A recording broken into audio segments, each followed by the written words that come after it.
যে যথামাং প্রপাদ্যন্তে তনাস্তাব্য ভজমহম মম বর্তানুবর্তান্তে মানুষ্য পার্থ।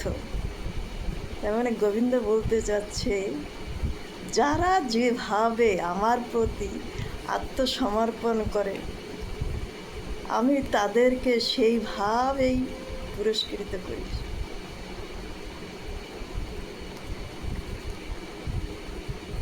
অর্থাৎ হে পার্থ, সকল মানুষই সব দিক থেকে আমাকেই অনুসরণ করে,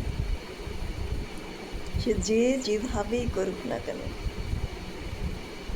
তাই বলছে, যে যথামাং প্রপাদ্যন্তে তনাস্তাব্য ভজমহম মম বর্তানুবর্তান্তে মানুষ্য পার্থ। যারা যেভাবে আমার প্রতি আত্মসমর্পণ করে আমি তাদেরকে সেইভাবেই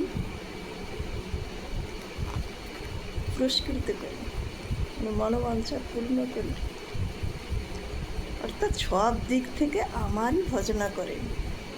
তাই আমার গোবিন্দকে যে যেভাবে আত্মসমর্পণ করে আমার গোবিন্দ চরণে আত্মসমর্পণ করব, শান্তি শান্তি শান্তি পাবে মনরে।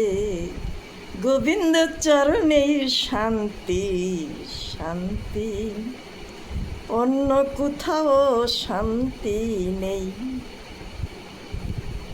গোবিন্দর চরণে শান্তি, শুধু শান্তি, অন্য কোথাও শান্তি নেই। আমার রাধা গোবিন্দের যুগল চরণে যে শান্তি, আহা কি আনন্দ। আমার রাধা গোবিন্দের চরণে আহা কি আনন্দ, আহা কি আনন্দ।